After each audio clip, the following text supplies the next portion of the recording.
بتقولي تعملي ايه ب50 جنيه لاكل ل4 افراد او 6 افراد؟ قلت لها انا هعمل لك اكل ب50 جنيه هيقعد معاكي يومين، حتى لو انتوا 4 او 5 افراد.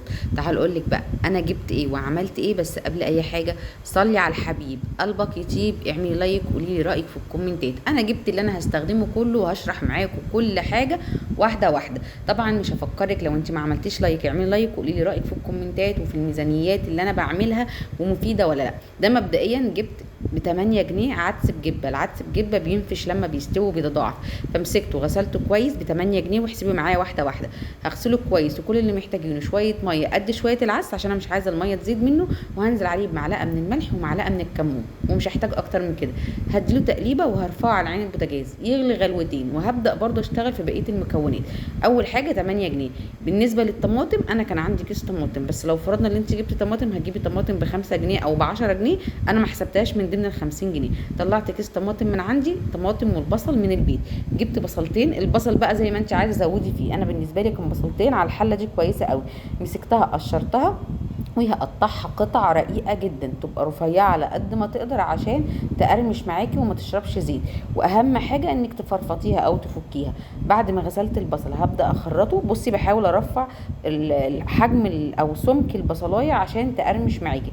وبعد ما بخلص تقطيعه ببدا افكه من اي كتل كده. مش عايزه 2 أو 3 لازقين في بعض، انا عايزه البصلايه الرفيعه شبه الشيبسيه بمعنى اصح. قطعيه بقى مكعبات، خرطيه، المهم الشكل اللي انت عايزاه، وفي الاخر فكيه من بعض كده. وكل اللي احنا محتاجينه معلقه من الدقيق او النشا، حاجه واحده، ما تحطيش الاتنين وبرده هيقرمش معاكي. صلي على الحبيب قلبك يطيب. ما تنسيش تكتبي لي ميزانيتك ايا كانت هي كام، يوميه او حتى اسبوعيه او حتى شهريه. ان شاء الله هعمل لك ميزانيات كتير. انا بجدد في الميزانيات يا جماعه كل اسبوع على قد ما اقدر. ميزانيات اسبوعيه من اول 200 جنيه، وساعات بعمل ب100 جنيه كمان لحد 1000 جنيه. انا هنا خلاص خلصت البصل، قلبته كويس قوي. هسيبه دقيقتين في الدقيق او النشا، انا حطيت دقيق ما كانش عندي نشا. هسيبه دقيقتين في النشا واولع على الزيت يسخن. مجرد ما الزيت يسخن هنزل بالبصل، بس اهم حاجه صفيه من الدقيق او نخليه، ومش هتلاقيه ينزل دقيق كتير بما انك سبتيه دقيقتين 3 هو شربه خلاص. هنزل بيه في زيت سخن، اللهم بارك، ريحته حلوه جدا، بيقرمش وجميل.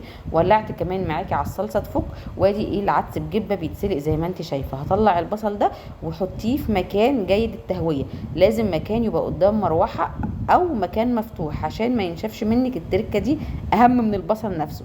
ومتنسيش تقولي لي رايك في الكومنتات. صلي على الحبيب قلبك يطيب.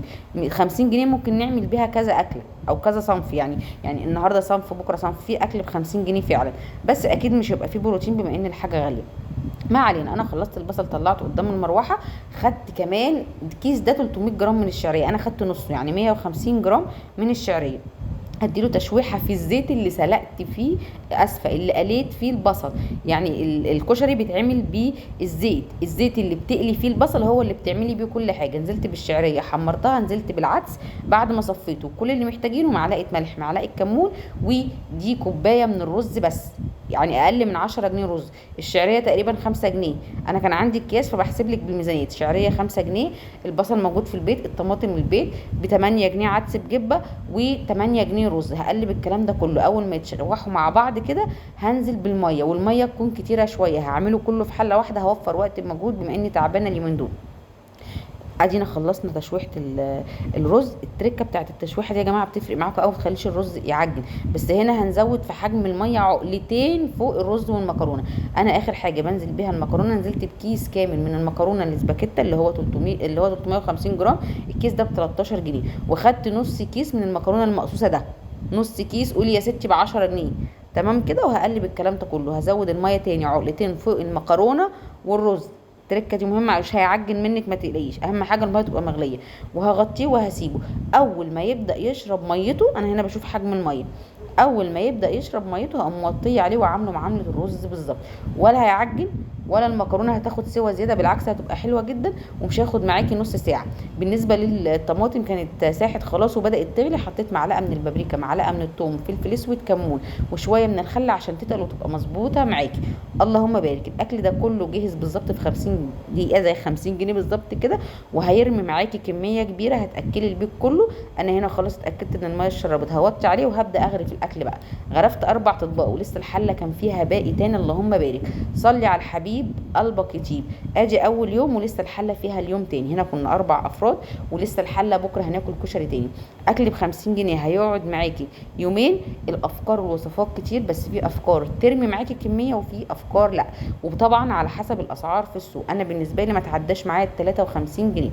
صلي على الحبيب قلبك يطيب. هستنى تقولي رايك في الكومنتات وتكتبي لي ميزانيتك ايا كانت هي كام، وان شاء الله ان شاء الله هعمل لك ميزانيات هتبهرك بفضل ونعمه من الله. دمتم بخير، ما تنسوش اللايك والشير.